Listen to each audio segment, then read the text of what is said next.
आप लोगों को हम एक बात बता देना चाहता हूं दोस्तों, ये वीडियो देख के आप लोगों के मन में एक सवाल उठता होगा, जब नारद जी घर गृहस्थ वाला जीवन बसा लिए, दमयंती से विवाह कर लिए, तो क्या नारद जी ने अपनी पत्नी दमयंती से वो शारीरिक संबंध भी बनाए थे? हम अपने YouTube चैनल में एक वीडियो अपलोड किए हैं जिसमें हमने देवऋषि नारद जी के विवाह का चर्चा किए हैं।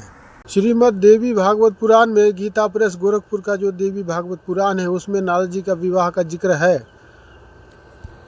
राजा संजय की पुत्री दमयंती से नारद जी का विवाह हुआ था। लंबे समय तक राजा संजय के भवन में नारद जी रहे थे। इसके बाद में राजा संजय ने दमयंती और नारद जी को बहुत सारा धन धान्य देकर नारद जी और दमयंती को वहाँ से विदा कर दिए थे। इसके बाद नारद जी वहाँ से चले गए थे। देवी भागवत पुराण में यहीं तक कथा लिखी है। लेकिन उसके बाद में दमयंती के साथ क्या हुआ? नारद जी तो दमयंती को दिव्य ज्ञान देके अपने लोक की ओर त्रिलोक के भ्रमण पर चले गए। और दमयंती अपने पिछले जीवन में कौन थी, क्या कहानी है दमयंती का, किस महाशक्ति में से दमयंती का जन्म हुआ था? राजा संजय की पुत्री दमयंती जिनसे नारद जी को विवाह हुआ, वो दमयंती कोई साधारण कन्या नहीं थी, किसी महाशक्ति में से उनका जन्म हुआ था। क्या कहानी है उसके पिछले जीवन का, वो अपने पिछले जीवन में कौन थी, क्या नारद जी से विवाह करने के लिए वो तपस्या किए थे? ये कहानी हम बताएंगे आगे, आप वीडियो देखते रहिए। नारद जी दक्ष प्रजापति के दिए हुए श्राप के कारण एक जगह टिक नहीं सकते थे, इसीलिए लंबे समय तक दमयंती के साथ घर गृहस्थ वाला जीवन बिताने के बाद दमयंती को दिव्य ज्ञान देके मोक्ष की ओर दमयंती को अग्रसर करके वहाँ से नारद जी चले गए थे। उसके बाद दमयंती के साथ क्या हुआ था और नारद जी को दमयंती के साथ विवाह क्यों करना पड़ा, इसका कारण क्या था, हम इस विषय में आज चर्चा करेंगे इस वीडियो में। उस वीडियो में हम ये जानकारी दे नहीं पाए थे क्योंकि देवी भागवत पुराण में इसके आगे का कथा लिखा ही नहीं है, और इसके आगे का कथा कहाँ लिखा है, किस पुराण में लिखा है, हम ये भी चर्चा इस वीडियो में करेंगे। यदि आप लोगों को देखना है, जानना है कि नारद जी से विवाह के बाद दमयंती का क्या हुआ था और कहाँ गए थे, कहाँ चले गए नारद जी के देवलोक पधार जाने के बाद, तो ये वीडियो आप देखते रहिए। हाँ तो भाइयों देखिए, जो वीडियो हमने अपलोड किया है उसमें नारद जी का सिर्फ विवाह तक का जिक्र है। कुछ समय तक नारद जी अपनी धर्मपत्नी दमयंती के साथ समय बिताए और दमयंती को ब्रह्म ज्ञान देकर मोक्ष की ओर अग्रसर करके वो ब्रह्मलोक में चले गए। फिर दमयंती के साथ क्या हुआ, देवी भागवत पुराण में इसका कथा लिखा नहीं है, इसके बारे में बताया नहीं है। लेकिन अब वीडियो अपलोड करने के बाद हमने भी सोचा उसमें अधूरी ज्ञान है। और नारद जी से विवाह करने के बाद दमयंती के साथ क्या हुआ, फिर इसका जानकारी हासिल करने की कोशिश किया तो पता चला कि उसके आगे का कथा नारद पुराण में और मार्कंडेय पुराण में लिखा है। तो नारद पुराण में और मार्कंडेय पुराण में जो नारद जी और दमयंती के बारे में जो कथा लिखा है, उसके आगे का कथा हम उसके बारे में चर्चा करेंगे। पहले हम ये चर्चा करते हैं कि नारद जी को दमयंती से विवाह क्यों करना पड़ा, इसका मेन कारण क्या था। इसका मेन कारण है दमयंती का पिछले जीवन से शुरू होता है। जो दमयंती जो थी ना, नारद जी का पत्नी और राजा संजय की पुत्री, वो अपने पिछले जीवन में एक साध्वी थी। वो बहुत बड़ी तपस्विनी साध्वी थी। भगवान श्री नारायण का बहुत लंबे समय तक तपस्या किया था, बहुत घोर तपस्या किया था।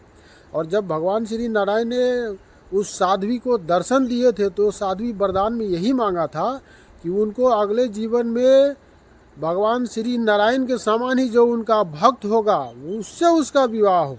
उस वरदान, दमयंती के पिछले जीवन के उस तपस्या के उस वरदान के कारण नारद जी को दमयंती से विवाह करना पड़ा।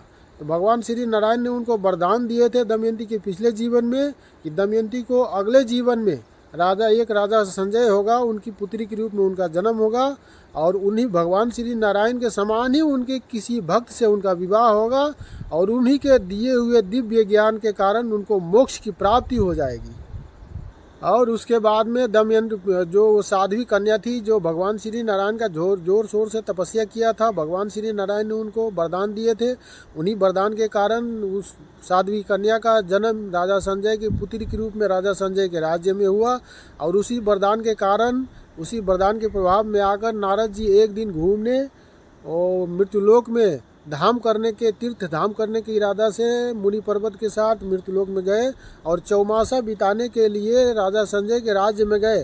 और उसी वरदान के कारण और दमयंती नारद जी पर मोहित हुआ। और देवी भागवत पुराण में ये भी बताया है कि नारद जी भी दमयंती पर मोहित हो गए थे विवाह करने के लिए। नारद जी को राजा संजय की पुत्री दमयंती से विवाह क्यों करना पड़ा है? ये कहानी मार्कंडेय पुराण में और नारद पुराण में मिलता है।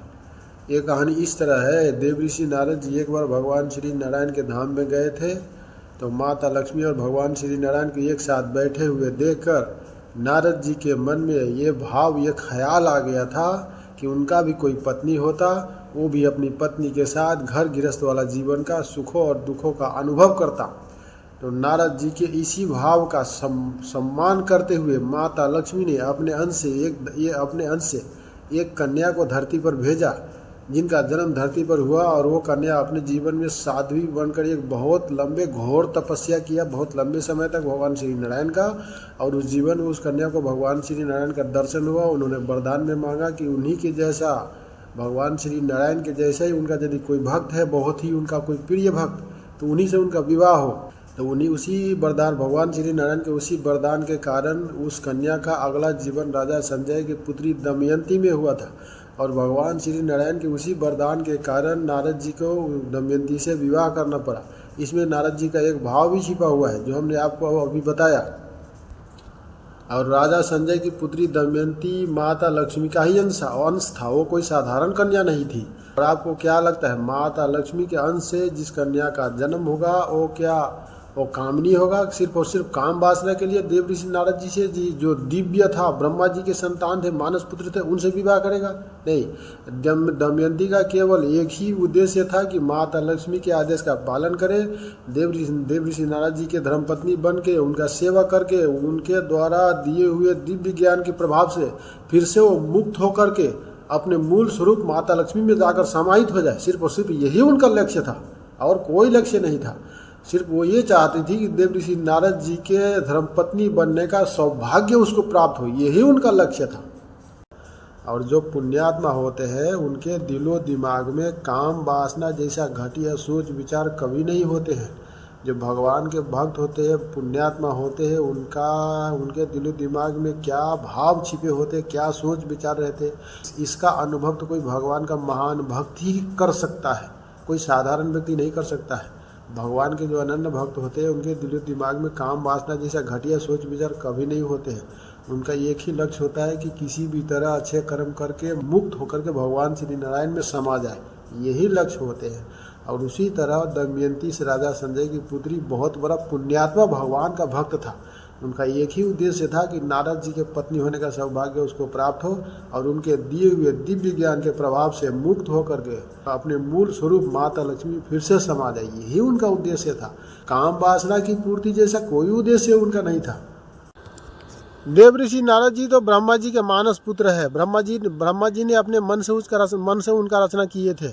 मानस पुत्र का मतलब होता है मन के द्वारा जिनका रचना किया हो, अपने तपोबल से या यज्ञ कुंड के हवन से जिनका उत्पत्ति किया हो, मन के द्वारा सोच के अपने तपोबल के प्रभाव से या यज्ञ कुंड के हवन से जिनकी उत्पत्ति हुई हो, किसी की योनि से किसी की गर्भ से जिनकी उत्पत्ति ना हुई हो, उसको मानस पुत्र बोलते हैं। तो ब्रह्मा जी के मानस पुत्र थे, दिव्य ज्ञान उनके पास था, वो ब्रह्मचारी, बहुत बड़े ब्रह्मचारी थे और तीनों लोक में कहीं भी वो आ जा सकते थे। तो वो दमयंती के पिछले जीवन के तपस्या के कारण और भगवान श्री नारायण के दिए हुए वरदान के कारण देवऋषि नारद जी दमयंती पर मोहित हो गए और दमयंती को नारद जी से मोह हुआ भगवान श्री नारायण के प्रेरणा से, और उन नारद जी को दमयंती से विवाह करना पड़ा। इसके बाद में लंबे समय तक राजा संजय के यहाँ समय बिताने के बाद, दमयंती के साथ घर गृहस्थ वाला जीवन बिताने के बाद नारद जी एक दिन वहाँ से जाने की इच्छा प्रकट किए। तो राजा संजय ने अपनी पुत्री दमयंती और नारद जी को बहुत सारा धन धान्य देकर राजा संजय अपनी पुत्री दमयंती और नारद जी को वहाँ से विदा कर दिए। देवी भागवत पुराण में यहीं तक लिखा है, लेकिन इसके आगे का कथा मार्कंडेय पुराण और नारद पुराण में लिखा है। और ये जानकारी हमने कैसे हासिल किया ये भी आगे बताऊंगा, आप लोग सुनते रहिएगा। तो इसके आगे का कथा नारद पुराण में और मार्कंडेय पुराण में इस तरह बताया गया है कि नारद जी वहाँ से अपनी पत्नी दमयंती को लेकर वहाँ से किसी शांत वन में चले गए और एक आश्रम का निर्माण किए और बहुत लंबे समय तक अपनी धर्मपत्नी दमयंती के साथ नारद जी वहाँ उस आश्रम में रहे, समय बिताए। और नारद जी रोज़ रोज़ उसको दिव्य ज्ञान और धर्म के मार्ग पर अग्रसर करते रहे, उनको दिव्य ज्ञान देते रहे और भगवान श्री नारायण का कथा उनको रोज़ रोज़ सुनाते रहे, यानी कि धर्म के मार्ग पर उनको अग्रसर करते रहे। आप लोगों को हम एक बात बता देना चाहता हूँ दोस्तों, ये वीडियो देख के आप लोगों के मन में एक सवाल उठता होगा, जब नारद जी घर गृहस्थ वाला जीवन बसा लिए, दमयंती से विवाह कर लिए, तो क्या नारद जी ने अपनी पत्नी दमयंती से वो शारीरिक संबंध भी बनाए थे? तो इस विषय में हम आप लोगों को कहना चाहूँगा, देखिए दोस्तों, नारद जी एक बहुत बड़े ब्रह्मचारी थे। तीनों लोग में कहीं भी वो घूमने वाले थे और त्रिकालदर्शी थे नारद जी। वो अपनी दिव्य ज्ञान से किसी भी बात को जान सकते थे। नारद जी ने दमयंती से विवाह करने से पूर्व ही अपनी दिव्य दृष्टि से जान लिया था कि दमयंती का भाव क्या है, उनके अंदर में क्या भावना है। यानी कि ये पता कर लिए थे कि दमयंती नारद जी से विवाह क्यों करना चाहता है। भगवान नारायण का वो दमयंती को पिछले जीवन में वो जो वरदान दिए थे वो भी जान लिए थे, और दमयंती का क्या इच्छा था, उनसे विवाह करने के आगे का क्या मकसद था, ये जान लिया था पहले ही। नारद जी ने अपनी दिव्य दृष्टि से पहले ही जान लिया था कि भगवान श्री नारायण ने इनके पिछले जीवन में इनको घोर तपस्या करने के बाद इनको वरदान दे चुके हैं कि अगले जीवन में उनके भगवान श्री नारायण के समान ही जो उनका भक्त होगा उनसे इनका विवाह होगा, और उन्हीं के दिए हुए दिव्य ज्ञान के कारण ये मोक्ष में चला जाएगा। यानी कि नारद जी पहले ही पता कर लिए थे कि जो दमयंती थी वो पुण्यात्मा थी, धर्मात्मा थी। भोग विलास में बिल्कुल ही वो उनका आसक्त नहीं था। भोग विलास जैसे वातावरण से उनको कोई मतलब नहीं था। वो एकदम सन्यासी बैरागी की तरह एक बहुत बड़े पुण्यात्मा स्त्री थी। वो बहुत बड़ी पुण्यात्मा कन्या थी जो राजा संजय की पुत्री थी। और बहुत नारद जी ने जाना कि ये बहुत बड़े पुण्यात्मा है, धर्मात्मा है, और भगवान श्री नारायण इनको वरदान दे चुके हैं कि इनको भगवान श्री नारायण के समान ही जो उनका भक्त होगा उनसे इनका विवाह होगा। भगवान श्री नारायण ने यह लीला रची है। भगवान श्री नारायण का यह प्रेरणा है कि नारद जी उनसे विवाह करें और उनको दिव्य ज्ञान देकर उनको मोक्ष की मार्ग की ओर अग्रसर कर दे।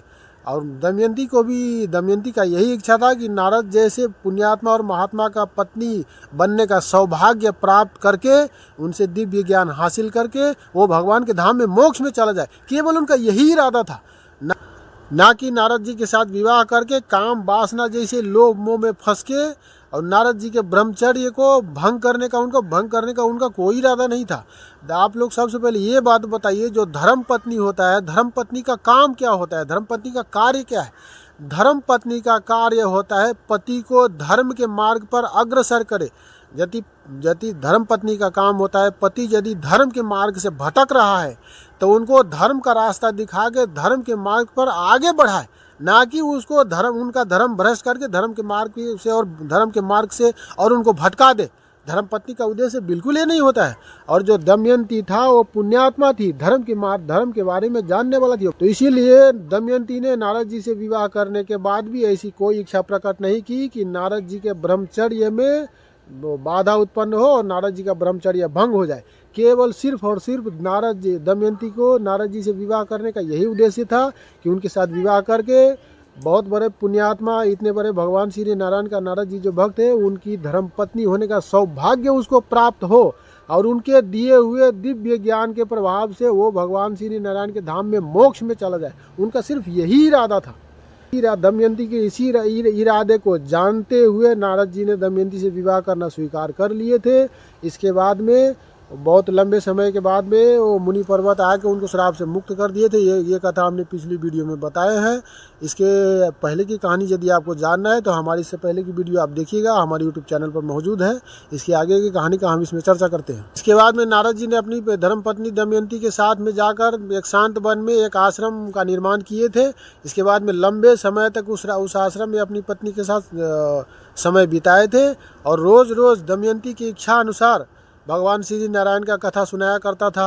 उनको धर्म के मार्ग पर और अग्रसर हो, मोक्ष के मार्ग में जाए, ऐसा दिव्य ज्ञान देते हुए नारद जी ने उनको बताया कि देखो दमयंती, और नारद जी ने बताया कि देखो दमयंती, हम श्रापित है और दक्ष प्रजापति के दिए हुए श्राप के कारण एक स्थान पर ज़्यादा समय तक वो नहीं टिक सकते हैं।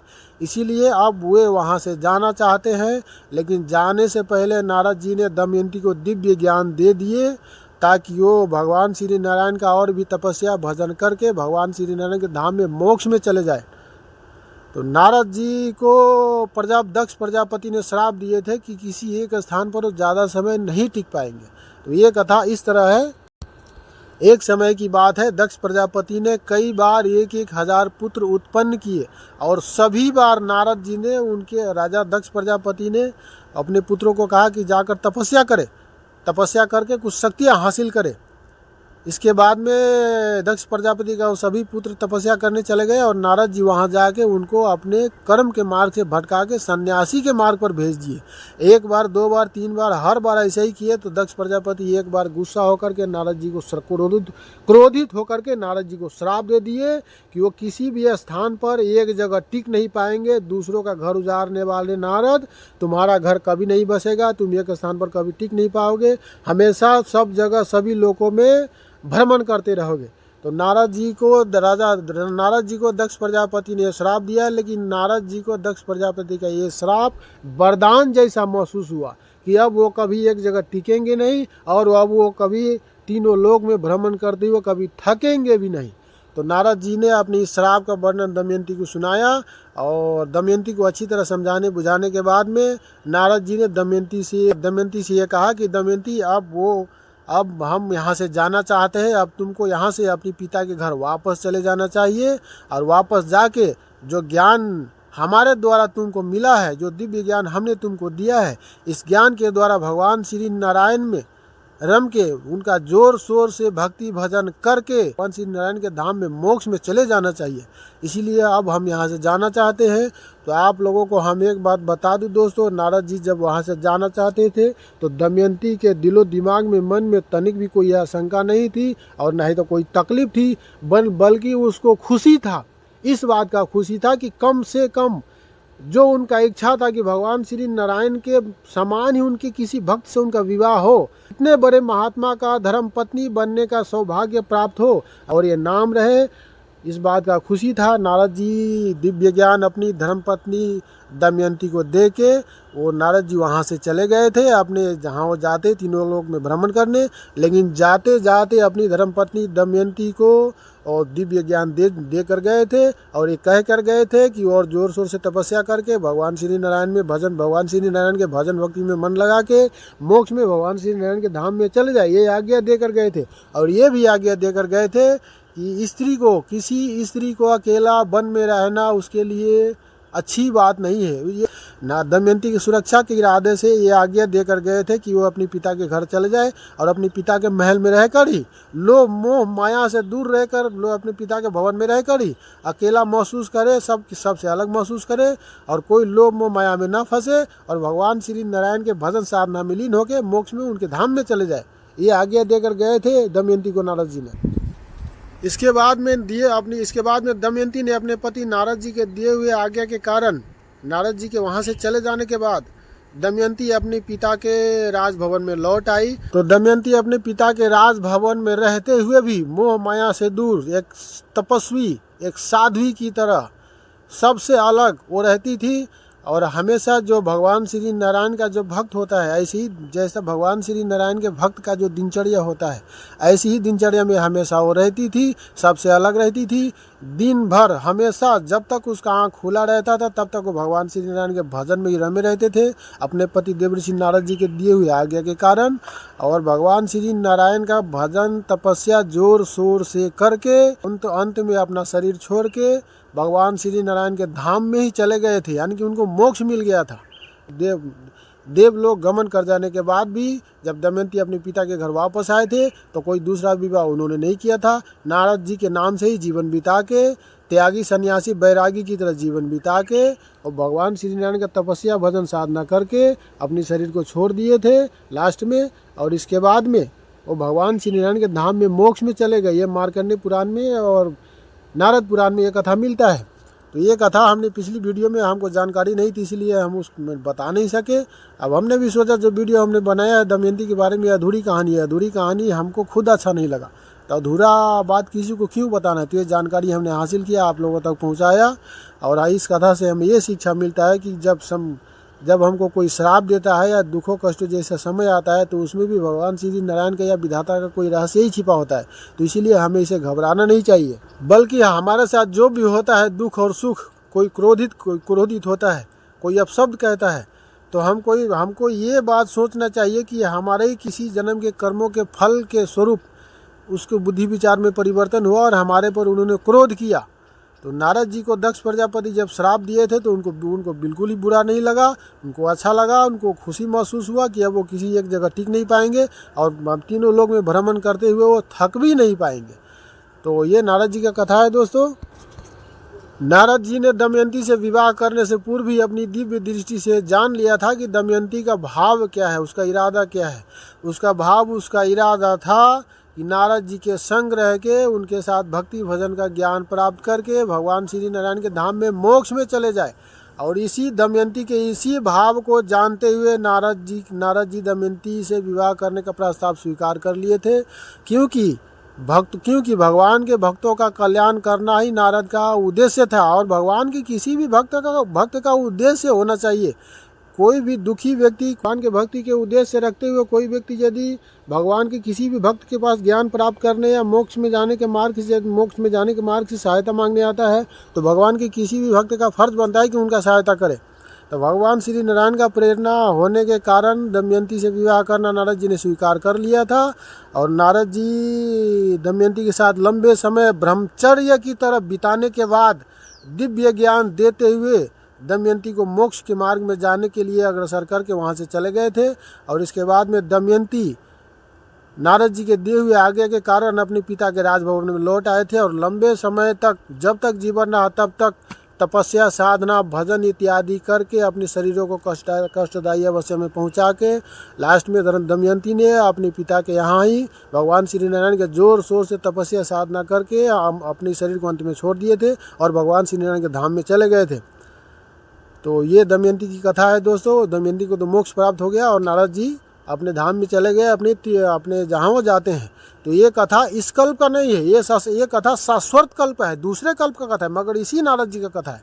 तो अच्छा, तो दोस्तों हमने जो अधूरी जानकारी पिछले वीडियो में छोड़ दिया था, ये जानकारी हमने इसमें पूरा किया। ये जानकारी हमने गूगल से हासिल किया। गूगल को हम इस कहानी के बारे में बताया और हमने उसको कहा कि देवी भागवत पुराण में नारद जी और दमयंती के आगे का कथा लिखा ही नहीं है। यदि आपको पता है आगे का कथा तो बताओ। तो गूगल ने हमको नारद जी और दमयंती के आगे का कथा के बारे में बताया, जो हमने इस वीडियो में आपको सुनाया। और हमने उसको बाद में कहा कि ये आगे का कथा तो देवी भागवत पुराण में लिखा ही नहीं है, फिर किस पुराण में लिखा है हमको बताओ, क्योंकि हमको अपने दर्शकों को बताना पड़ेगा। तो गूगल ने हमको बताया कि राजा संजय के भवन से दमयंती और नारद जी के विदा हो जाने के बाद में जो आगे का कथा है, जो हमने आपको इस वीडियो में बताया, वो कथा नारद पुराण में और मार्कंडेय पुराण में लिखा है। तो यदि आपको भी ये कथा, नारद जी के इस कथा के बारे में जानना होगा तो आप गूगल को कहिएगा कि नारद जी और दमयंती का क्या संबंध है बताइए, तो आपको सीधा कह देगा कि दमयंती और नारद जी का कोई संबंध नहीं है। वो इसलिए कह देगा कि आपको तरीका से पूछना पड़ेगा, आपको ये बताना पड़ेगा कि राजा संजय का जो पुत्री दमयंती है, उस दमयंती और नारद जी के बारे में हमको जानना है, तब ये कहानी बताएगा।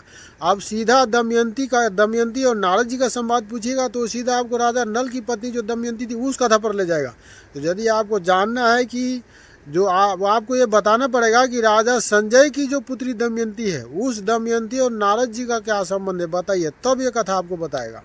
दोस्तों हमने आपको बताया हम अभी सऊदी में, हमारे घर में पुराण है लेकिन हम अभी सऊदी में है। जब हम घर में थे तो हमारे पास यूट्यूब चैनल ही नहीं था, अब यूट्यूब चैनल है तो हम अभी सऊदी में, हमारे पास में पुराण ही नहीं है।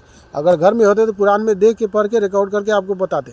तो ये जानकारी हमने गूगल से हासिल किया है। हमने कई बार प्रयास किया है, कई बार ट्राई किया है, जो पुराणों में लिखा होता है वही गूगल बताता है, वर्ड टू वर्ड, गलत तो कुछ भी नहीं बताता है। तो ये जानकारी मार्कंडेय पुराण में और नारद पुराण में दिया हुआ है। और दक्ष प्रजापति जो नारद जी को श्राप दिए वो जानकारी श्री भागवत पुराण में दिया हुआ है। तो हमारी ये जानकारी आप लोगों को कैसा लगा दोस्तों? हमारी ये वीडियो यदि आप लोगों को अच्छा लगा होगा तो हमारी यूट्यूब चैनल को लाइक कीजिएगा, सब्सक्राइब कीजिएगा, बेल आइकन की घंटी को दबा लीजिएगा ताकि जो भी वीडियो हम अपलोड करूँ सबसे पहले आपके पास पहुँचे। अच्छा मित्रों, जय सिया राम।